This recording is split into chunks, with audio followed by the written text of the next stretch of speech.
Hey, landlords, welcome again. My name is Paul J. Rouillard, founder of Ontario Landlord Help Group. We have some fantastic news today. I have someone very special to introduce to all of our landlords, and this is Caleb Mintah. He is our licensed in-house paralegal with the Ontario Landlord Help Group.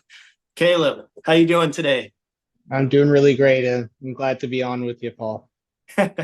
Such amazing. We talk every day nonstop. We're talking to landlords. We're talking to me and you. We're talking to Kaylee, our other paralegal, and the rest of our paralegal teams. All day, we're just discussing how we can help landlords. And today is the day we just kind of want to just introduce our faces to everybody and, let them know a couple of our services. Just going to run down a couple things here before we get rolling. We want to talk about Paralegal Wednesdays. We're also going to talk about our free consultations and strategy sessions with landlords. We're doing those quite often now. Every single day we're doing them. We're going to talk about judgment enforcements. This is another really big item we want to talk about. And then we have something really cool. We have a question and answer period with Caleb Mintah. And we have some questions that we handpicked from our group from the past 28 days. And they're some of the most popular questions that we've had in the group. So we're just going to jump right into it right now. Caleb, introduce yourself and, tell all the members here, your role with the Ontario Landlord Help Group. So, hi, my name is Caleb Mintah. I'm a licensed paralegal with the Law Society of Ontario. I'm licensed to provide legal services in Ontario. I work with Ontario Landlord Help Group in the paralegal division, and I manage the division and the support staff. I've been working in law for about 4 years. I started off working in law doing landlord and tenant board issues. So that's kind of where I got my bread and butter beginnings. And so right now, my focus is helping landlords through OLH and giving people great services at a fair price and an affordable price. Yeah, that's great. Caleb, I remember our first conversation we had going back a couple months ago. And, I spent a lot of time interviewing licensed paralegals from all across Ontario, and you are the one that stuck out. And, from that moment, our first conversation, I think you were the very first paralegal I talked to. And then I've talked to at least 100 more, and I went directly right back to you. You're easy to talk to. I have some properties as well, and I deal with a lot of different properties with my clients. And I had a couple of questions, and you were able just to give me the information that my clients needed, and I felt right away that you have such a powerful engagement where instantly I just felt, this was a connection that I think it's very important to bring you in on the Ontario Landlord Help Group. I Thanks for appreciate being that, here. I Paul. appreciate it. Thank you for having me.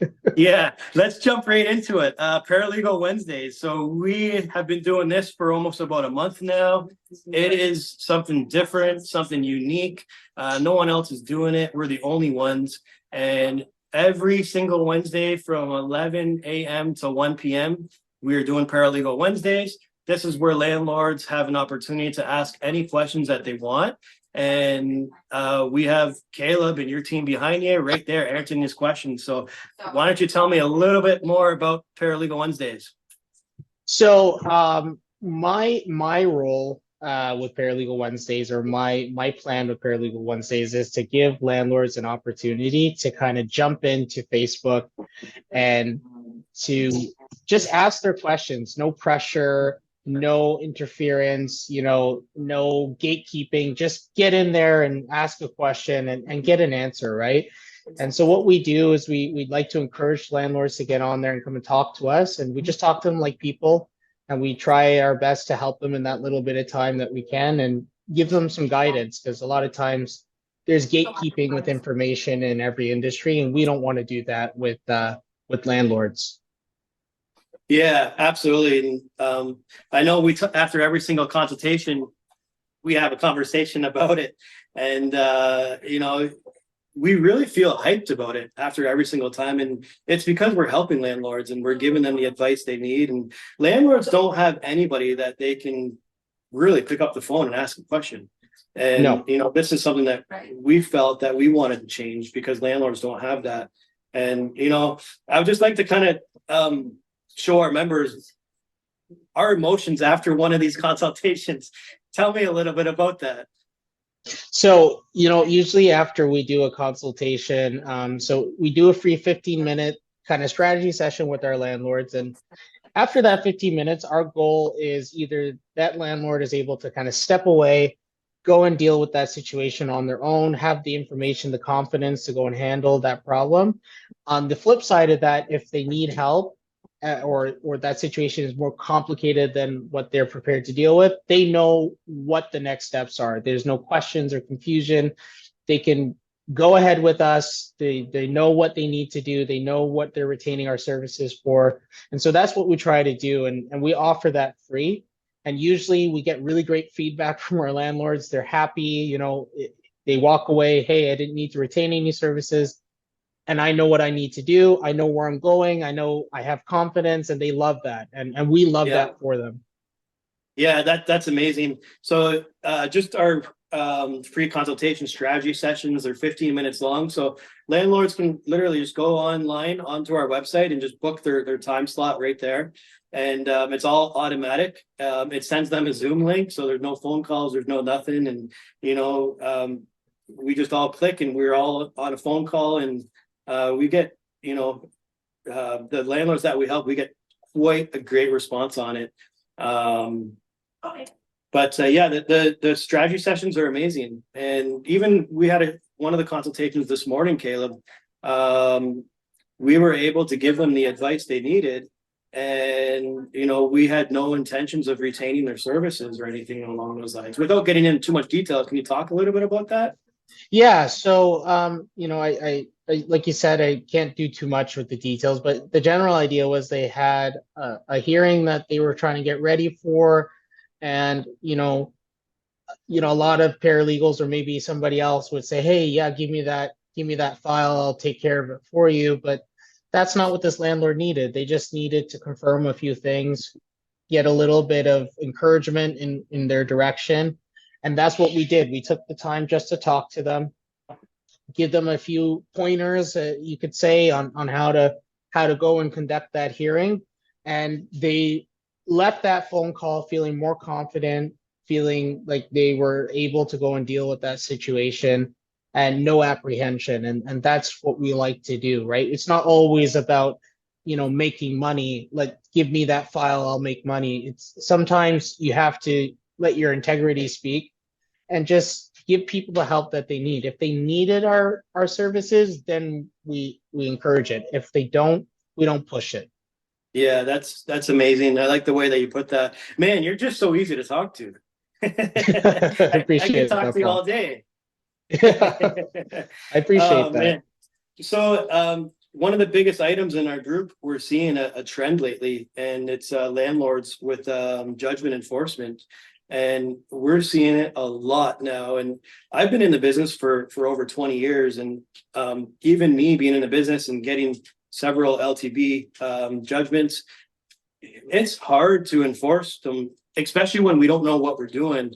And there's really no system. There's nobody who has any kind of really great system to enforce these judgments.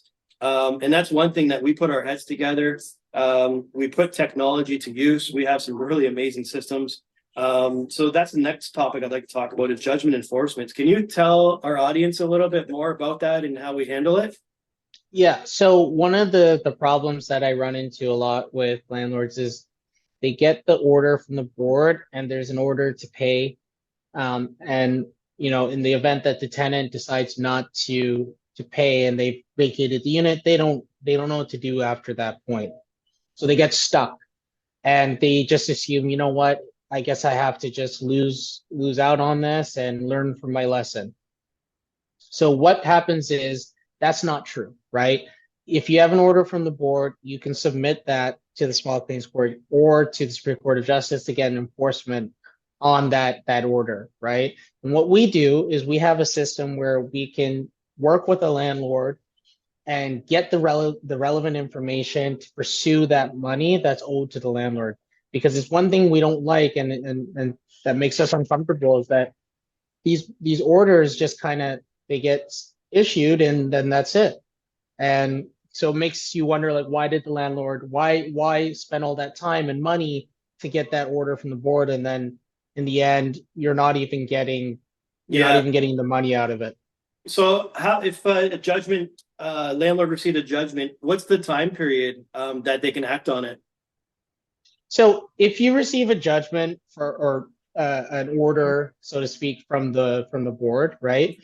There's usually, if there's either a payment plan or there's some kind of period that the order has where the tenant has time to pay, then you would wait for that period to pass, right? And that can Right, vary but from order to order. if it's like within 2 years or 3 years or Yeah, so you have 2 years, right? The statute of limitations or the okay, limitation period is set for 2 years. So once you have that order, you have 2 years to enforce it with the board or with the court. Once the 2 years pass, then you can enforce it. So as long as you're within that 2 year frame, even if it's a month out from the end of the 2 years, you got time right. to still enforce that order. Okay, great. So any landlords watching this and they have a judgment to enforce that's sitting there in their filing cabinet for the last year and a half. All they Better have to get on do, it. yeah, Yeah. yeah, absolutely. Jump on our website, click on the judgment enforcement page. You'll see the tab right on the top. Click that, and then every judgment enforcement is going to start with a consultation and strategy session, so that way we can strategize what they have. And that's just a 15-minute conversation that we do for free. And then within that 15-minute conversation, we basically break it all down for the landlord. So that's what that is. We can help out every single landlord. Caleb, thanks for those details there. I appreciate that. Absolutely. Let's jump in the next part. I'm going to put you on the spot here. Is that okay? Absolutely. That's fine. I got 3 questions that I pulled from the group. Last month, we were just shy of 600 posts in our group, and so this is just 3 of those posts right here. Questions directly from our members. We're not going to be getting into any sensitive information. We're going to be talking just kind of, open book on, it could be any property, any Sure, just individual. a general sense. Yeah, exactly. So let's roll into the first question. And so if a tenant leaves without providing an address despite the LTB order to pay approximately $15,000 in past due rent, can the landlord proceed to small claims court without the latest address of the tenant, even if they have the tenant's email address? So in some cases, right, there is allotments made by the court, right, to allow for alternative service, right, by email or the like. If you genuinely cannot locate the address of a debtor, right, the court will make those allotments. But typically, you have to make a reasonable effort to serve in the normal manner. So what you can do, right, is you can get the services of a skip tracer, or you can get the services of a private investigator to try to figure out where that tenant is. But you absolutely have the option, if a tenant leaves and they still owe that debt, you can still pursue it. You have to find that address. If you genuinely cannot find that address and you have the email, you can make a request to the court for that alternative service, and that has to be determined by a judge if that can be done. Right. That's a really great answer. So if this landlord particularly calls us, let's say tomorrow, and says, "Hey, Caleb, what can you do for me?" You can help with the skip tracer and all of that, and getting all that set up for them. Yeah, we would get started. We would work with the skip tracer, provide what information we have from the landlord, and then we'd go and look for wherever that debtor is. And then once we locate them, then we serve the documents and get the process started. And that's absolutely something we can do. Perfect. And let's say this landlord called us to have a free consultation strategy session. In that free 15 minutes, you'll tell them free advice on how they can handle it themselves, right? Absolutely. So if we're looking at a debt where, or we're looking at a landlord where they can kind of figure it out, they have some skill or maybe some background, and they just need a few pointers and polishing, we'll do that. If it's a situation where they just don't have the time or the capability, then at that point we could step in. But our main focus, still the same with anything else with our office, is to make sure that we give people the opportunity to help themselves, right? And that's the same. That's amazing. Okay, our second question comes from a landlord who has a judgment against a former tenant and needs to locate them for the purpose of a garnishment and service. They have a significant amount of personal information. Caleb, what's the best approach with this case? I guess it's very similar to the first one, but this landlord appears that they have a bunch of information on the tenant, their date of birth, etc. Yeah, so what would be the next best approach in this case?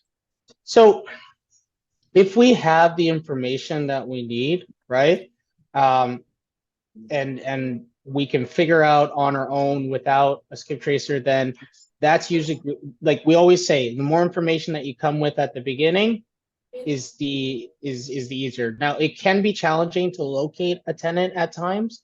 It can be difficult, or in this case, a debtor, right? It can be difficult to do that. But if we have information, if we have stuff about that debtor, then we will use that rather than wasting time getting a skip tracer. We only use it if we need to. Okay, that's great information there, Caleb.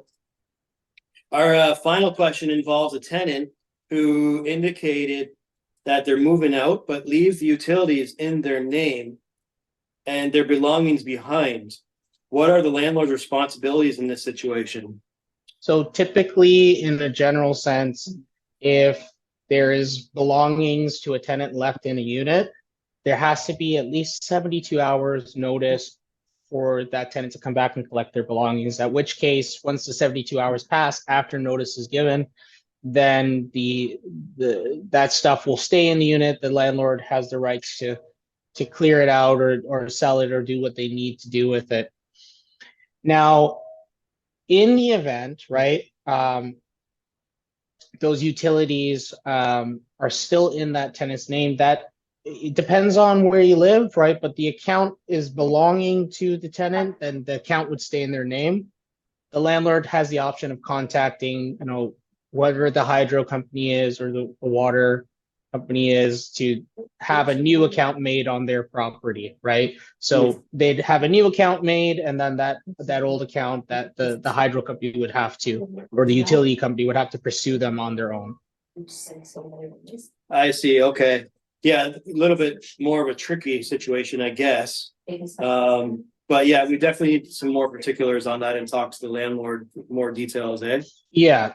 It wholly depends on how the utilities were being paid. If the utility accounts were under the landlord's name and the tenant was paying to the landlord, or if it was directly under the tenant's name, and then as seen in some cases where the debt is transferred to the property owner when the tenant goes away. But it depends on the situation, the circumstances. It's difficult to say right off the bat, but it can go either way. Okay. Well, great information, Caleb. That's great. That basically concludes our 3 question and answer. I think we're going to do this for next week's newsletter too, maybe. What do you think? Yeah, I'd love to do it. I have a great time talking with you about these things. And oftentimes when we have these conversations, I'm even learning things myself, right? So it's an ongoing education. Yeah, I think it's such a great idea, and it's valuable information for landlords. I tell you, when I wasn't doing all this, or doing property management or real estate, and I would have loved to have a system like this for to help me and to guide me. And technology is quite amazing today, and what it can do for landlords. And I think that we're right at the forefront of all of it and creating some really neat systems here.